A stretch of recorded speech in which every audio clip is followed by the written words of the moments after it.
Hi everyone, my name is Nigel Scott. I'm a chair, an independent director and also a non-executive director across a range of businesses and charities. Prior to that I was a senior executive in financial services before moving into governance. I tend to focus now on early stage higher growth businesses, and one of the very important topic in that space is changing the board as a business scales, which is what we're going to be talking about today.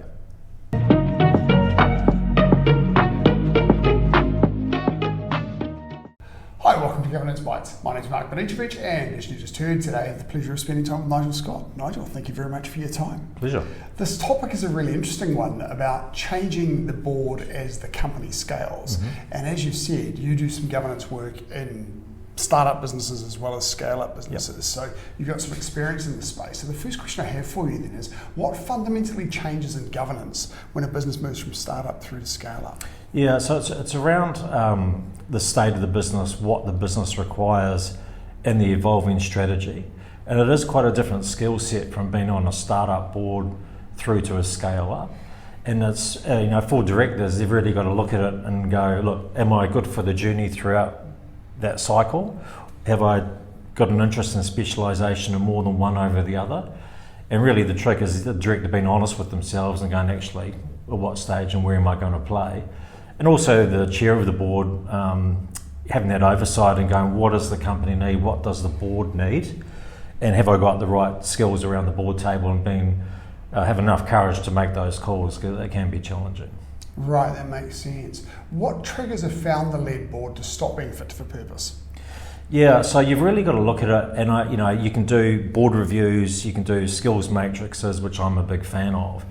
And as a business matures, you really should be sitting down at least annually and looking at your strategy and what you've got coming up, and going, okay, like a CEO does with his management team, have I got the right leadership team around me to deliver what I have promised to the board?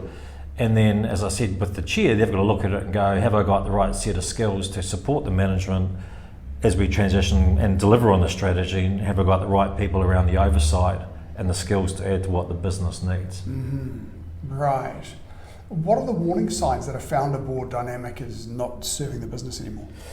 There's always the challenge where people are like, I've still got more to add, and I've been here a long time and I've got this amount of experience and so forth. So you've really got to come up with some ways to prevent that. But when you start to hear that language come in, or you start to get more disagreements, and then maybe a little bit of politicking starts to go on, there's some of the triggers to go, actually, maybe the board's not that harmonious, and is this going to improve or isn't it? But everyone likes the excitement and the challenge of being in a startup to scale up, but not everyone's fit for the journey. Yeah, right. You mentioned before board evaluations.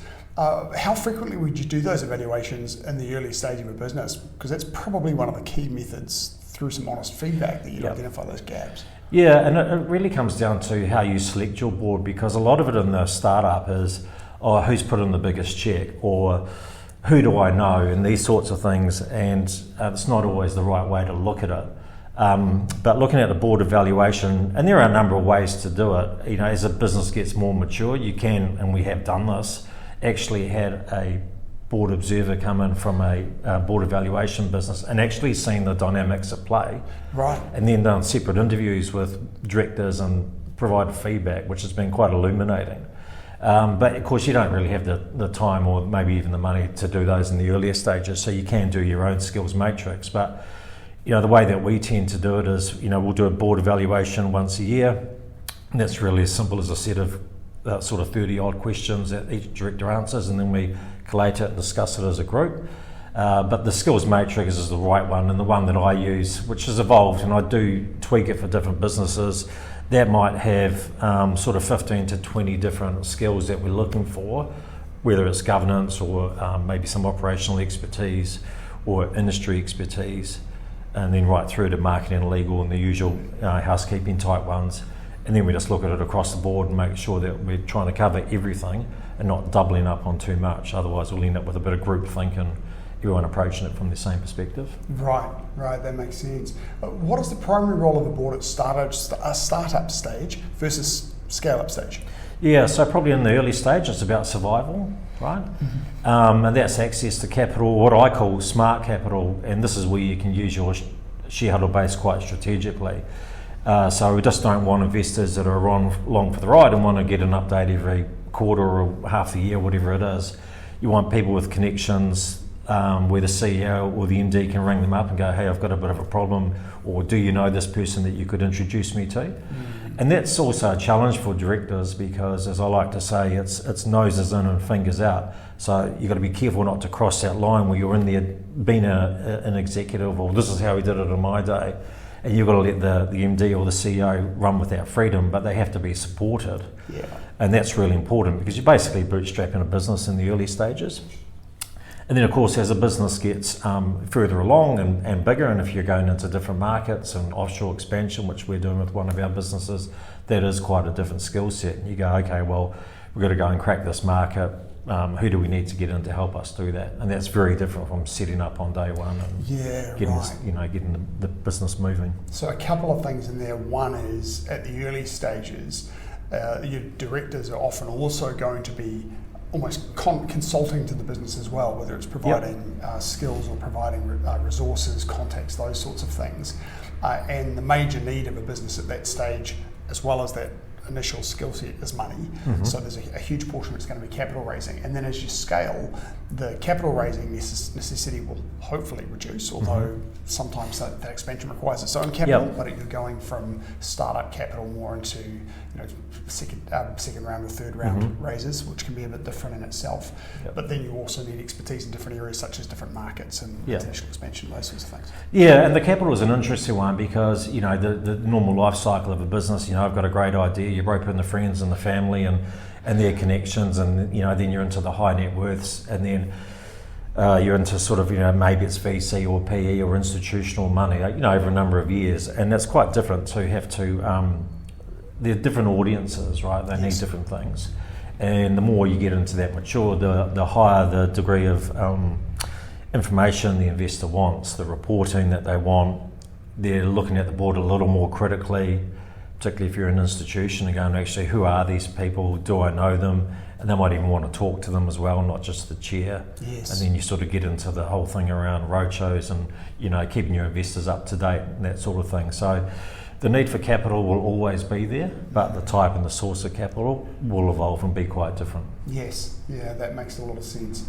How does the balance between governance and hands-on support shift over time? I guess we've kind of alluded to that earlier, that in the early stages, your director's probably going to be providing a lot of support and scaling back as the business scales and you get more money and expertise to be able to hire full-time people into the business. How does that change? Yeah, it's an interesting one because you're at the start, you're involved, you're asking a director to come and actually do something, and then at some point you're kind of asking them to not do something, right? And I've had challenges in the past where it's taken quite a bit to get founder shareholders who have participated in the business, and rightly so, actually out of the business, right? And that's been a challenge. That can take some months, right? And you've got to sort of, when they come out, you've got to give them information in a different way, but you've got to have the conversation and go, hey, look, we've just taken on a head of sales or a CTO or a chief revenue officer, or what happens to be, and thanks for what you've done in the past.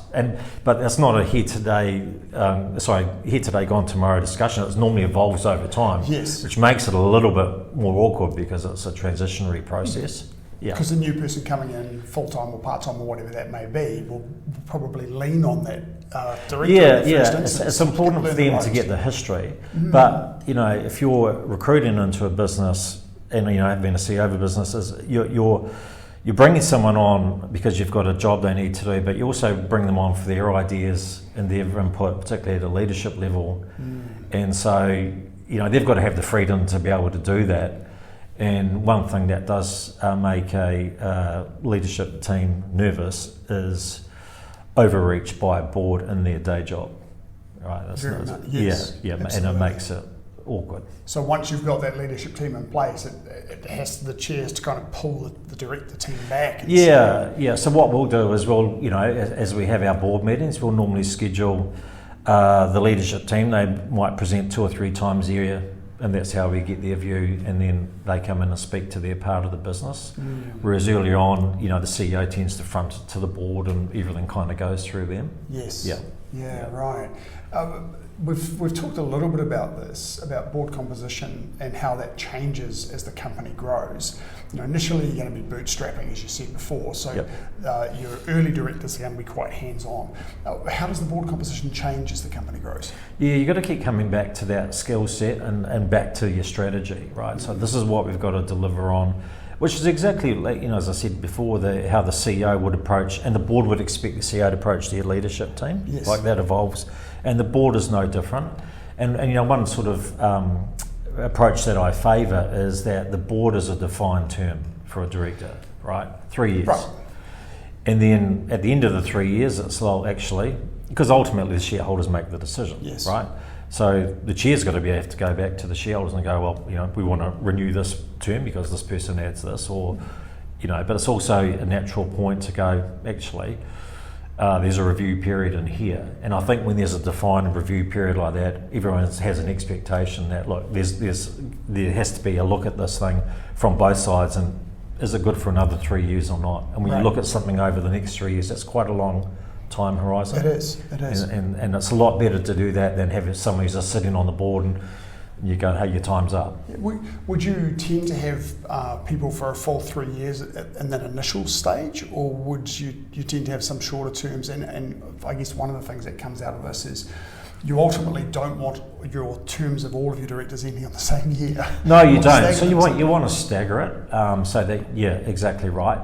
I've been one of our startups that we did. The person that I took over from, was really like an operational COO was their background, and that was great for setting the business up on day one and getting the infrastructure going and the piping and all that. And then it was more of a growth distribution story. So I came on after a year, and I've been on that board for a number of years now. Right. So potentially when you first, and you don't necessarily have a board on day one, right? Sometimes the founder will start the business off for a few years and then reach a stage of maturity where they want to. Yeah, you might have an advisory board, but having terms, but more importantly, when you're assembling the board, is around expectations, right? So, we're bringing you on for this purpose, and the director should be asking this as well, like, how long do you think you might need me for? If it's something specific, if it was entry into another market, that's quite a different thing than if the business is mature in there and so forth. So if there's something in that scope that lends itself to a certain period of time, then that really should be made known up front. So you might bring a director on in the early stages in particular for 1 or 2 years rather than a full 3-year term. Yep. Right. I mean, it does take a while to add value as a director, otherwise you're probably more into like an advisory, which is a little more targeted and it's a bit more specific. And we've had an advisor in one of our businesses, and he was a board advisor, and his mandate was 12 months. Right? So it wasn't worth bringing him on for the entire governance journey, nor did we want him in the business doing the doing, but he bridged the gap between the board and for what we needed in that specific 12-month period, and at the end of it we shook hands and Thanks very much. Yeah. Awesome. Yeah. What skills are critical at startup that become less relevant at scale, and vice versa? Yeah, so I think in those early days, it's resilience, right? As Mike Tyson says, everyone's got a plan until they get punched in the face, and we've all done 3-year strategy plans that last about 5 minutes, right? And so it's having that ability to, pivot and deal with things, but be a stable resource for the CEO or the MD, because they're the ones in the middle, right? And the way that it gets, as a CEO was articulated to me, he said it's like being in the middle of a hourglass. I've got the board here and I've got management here, and kind of that lonely bit in the middle where all the tension's coming through. And you get a lot of that in those early days. Yes. It's great ideas, and then you got competition, you got product, you got pricing. The biggest thing is probably people that come in that are generalists at the start, and as the business grows they get more specialised. But one of our businesses, the MD in there hasn't managed people before, and I personally have done a lot of it, so I'll tend to help them out on some of those things on an advisory basis, because you're hiring and restructuring and growing, And so it's a lot more around that growth piece, whereas further on it's a little bit more around monitoring. Right, so would it be fair to say then that in the early stages, the time commitment for other than the chair would be a lot greater because you're doing a lot more of that hands-on support, and that as the business scales, you're kind of stepping back to, as you say, monitoring and maybe doing board meetings and committee meetings and so forth? I absolutely agree with that, because if you look at founders by their nature, they're entrepreneurial. They work for themselves because they don't really want to work for anybody else, and they literally start with 2 or 3 people, right?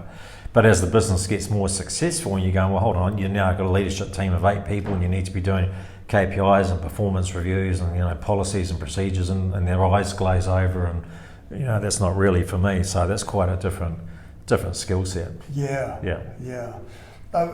When a company first starts up, its board is, as you've mentioned before, likely to be consist of people that the director knows who might most likely have invested in the business in some way. Yeah. At what point should independent directors be introduced to the firm? Yeah, it's a good one, because there's no doubt that in startups and early stage there are some directors that will buy their seat, right? Because they'll go, well, I've put in X amount and I've got X percent, and therefore I should have 1 seat on the board or a representative in these things, right? Very common with VCs. Very common, and the founder sort of sits there and goes, well, look, I really need the check, and then this sort of person comes on, and it doesn't mean that they're actually fit for purpose or not, right? I've seen plenty of those things where you sort of get in and you're like, everyone's here because they put money into the company, right? Yeah. And the way to break that without sort of going to them, hey, your time's off, and having a board blow up, are the independent directors. And once again, it's back to, okay, what gaps have we got? You get a lot of directors, who've been accountants and been lawyers, and years ago that was probably a good thing to have on a board, and it was where governance kind of naturally ended up. But now it's more around strategy and M&A and other things that you've done to grow a business and these things. So, having an LLB or you're a chartered accountant's not enough, right? Yep.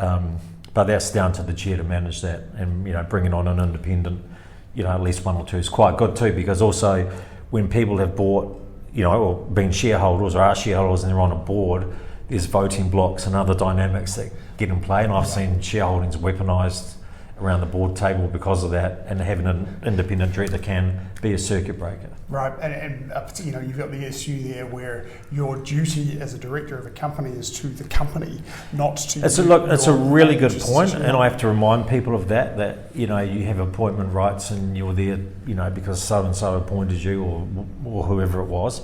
Yeah, your duties under that are to, they're to all stakeholders. Yes, right, yeah. And that's really important. Another interesting question that comes out of that, if you're in an exciting startup and looking at a role as a director coming in independently, there must be a real incentive to say, I want to put some skin in the game here because I'm really excited about this business. So how independent do independent directors remain?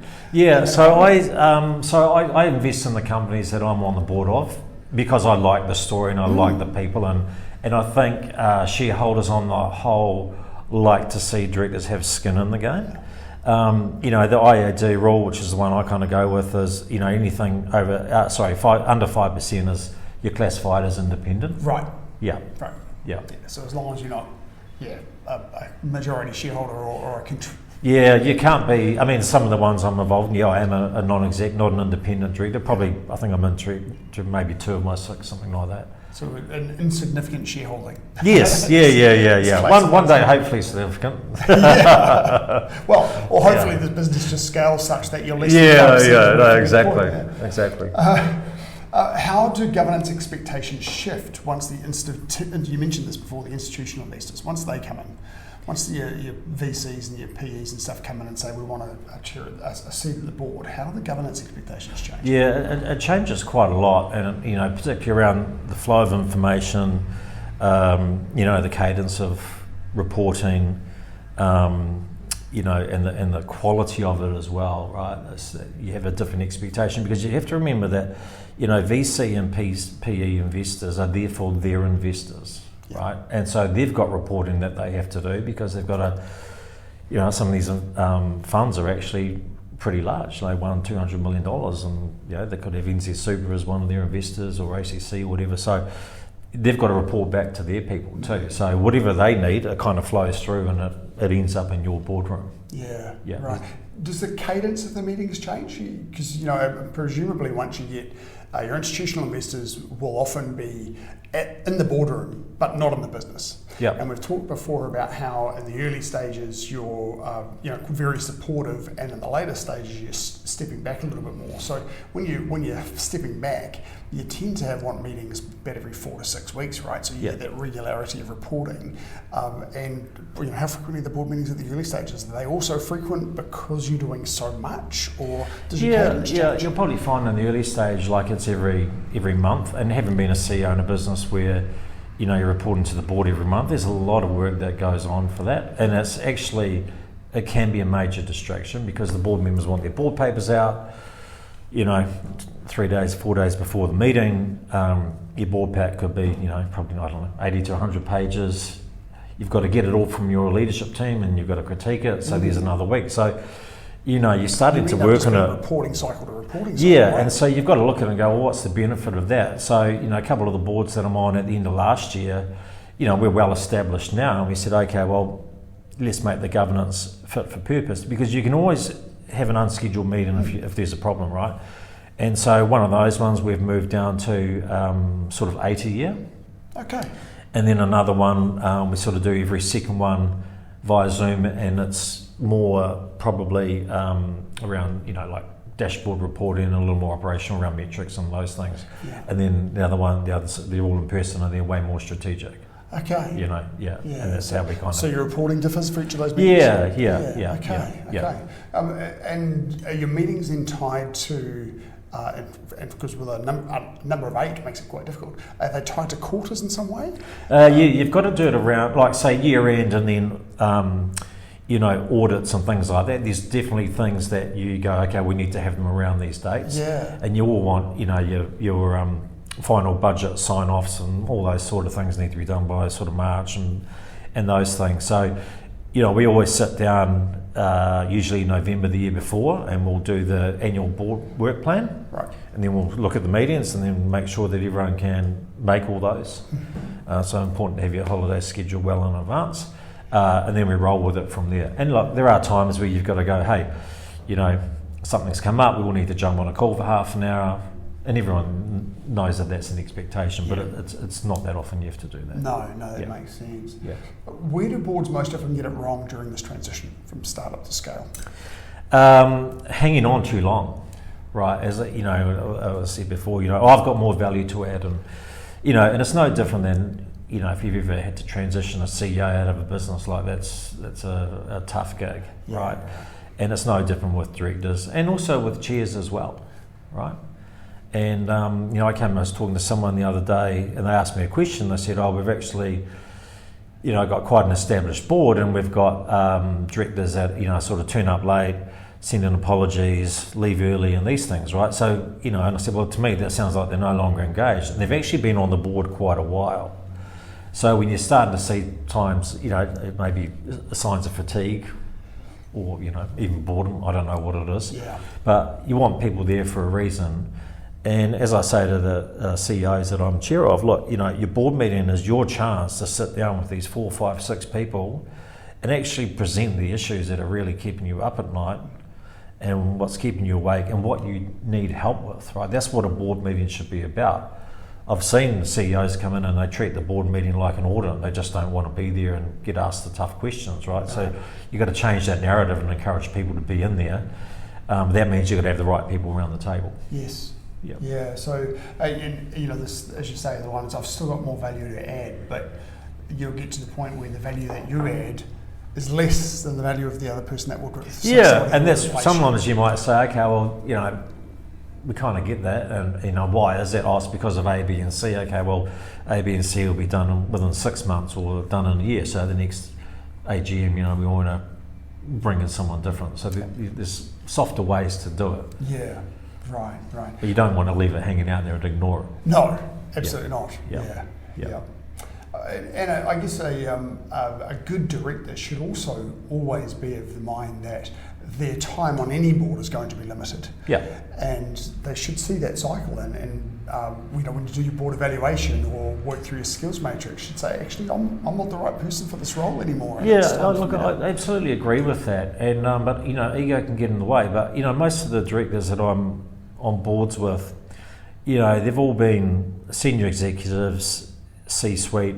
They've dealt with these problems in their own leadership teams all through the course of their career. Yes. So they shouldn't be surprised at any of this because we've all had to do it as execs. Yeah. Yeah, right. You've alluded to this a little before around the frequency of reporting and how that can become distracting from running the business, particularly in the early stages. What's the right way to phase in governance without overwhelming the business? Yeah, so it's about being fit for purpose and going, okay, what is it that we want to achieve out of out of the board and the board meetings? Because reporting for reporting's sake, you might as well just send out the pack and send in any questions. You've got to be able to toss around these ideas and the issues. So what we do with our CEOs is in their CEO report they'll actually have, these are the 3 or 4 things I want to talk about this board meeting, which they should have agreed with the chair up front. And these are the 3 or 4 things that are keeping me awake and the issues I've got to deal with, right?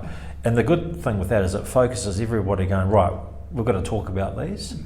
And we can all read finance reports and HR reports and, operational reports. That's just kind of given. And you can take it as read, and if you've got any questions, but you really want to spend the bulk of your meetings talking about that more the strategic things. Which also would make the CEO feel more supported. These are the things I need help with. Yeah, well, like I say, before, you've got to give them the environment to go, actually, I've got to bring these things to the table. Because occasionally you do come across something, and the worst thing as a director or a chair, my policy is no surprises. And that works both ways. Yes. But having those, and look, things happen, I get it, but also there's usually some lead indicators and you go, well, why didn't you tell me? We could have dealt with it and these things. So you've got to provide that kind of safe environment for them. Yeah, absolutely. Yeah. A final question for you that's very general. Sure. What's the best governance advice you've received? So when I first started down this route, I had a coffee with one of New Zealand's really well-known directors, and he said to me, it's never been harder and never been easier with respect to getting into governance. And easier from the sense that the old boys network from years ago, where they probably did all these things and got each other on the same boards, probably had their meetings at the Auckland Club, that's all gone. But he said it's harder in the sense that what is it that you bring to the board, right? And I've had loads of ex-colleagues from companies I've worked with in the past ring me up, and I go, I've left my exec role, now I want to get into governance. And I go, well, that's fine, so what are you going to bring, right? What's your elevator pitch? Oh, finance or this or that. And I'm like, well, they're operational things that we've already got a team doing, right? And so it takes quite a bit to get your head around, what is it that you bring that is of interest to someone that can really help look back and go, actually, the business went from here to here, and I was a part of that, as opposed to functional expertise. Yes. And I think it takes quite a bit for people to get their head around it. And it's not normally, when I throw them that question, it's not normally one that they can answer. I mean, I couldn't when I first did it. And I actually went away, and it took me quite a while to get my head around, okay, well, where do I want to play? How do I want to play? Like I say now, with, early stage, high growth businesses. And I like those because it suits me better to get involved, help out. I like the excitement and the challenge of it. Being in a big corporate, coming in every 6 to 8 weeks with 700-page board packs and asking the same questions just doesn't spin my wheels. But I know plenty of people that do that. So when I got asked, that was on the end of that comment, it really made me think, actually, and which is where I've ended up. But it took a while to get there. Hence, as you also suggested earlier, the move in some spaces away from having boards full of accountants and lawyers. Yeah, and for sure. People that have diversity of experience. Yeah, I mean, you really want people that have, been there and done it from a range of perspectives. We've got entrepreneurs on our boards, we've got CEOs, senior execs, people that are on offshore expansion, all these things that are really tied back to to the strategy. Yeah, so that when you're tossing an idea around the table, you're getting 5 different perspectives on it. And that's really important. Otherwise, you get groupthink and confirmation bias, and that doesn't really help anyone out. Nigel, that's been really cool. Thank you so Pleasure. much. I look forward to catching up again soon. Excellent. Thank you very much. See you next episode. Thank you for watching this episode of Governance Bites. We have more episodes on YouTube and your favourite podcast channel, where I interview directors and experts on various topics relating to boards of directors and governance. We'd love to see you back, and please like, subscribe, and share the videos and podcasts.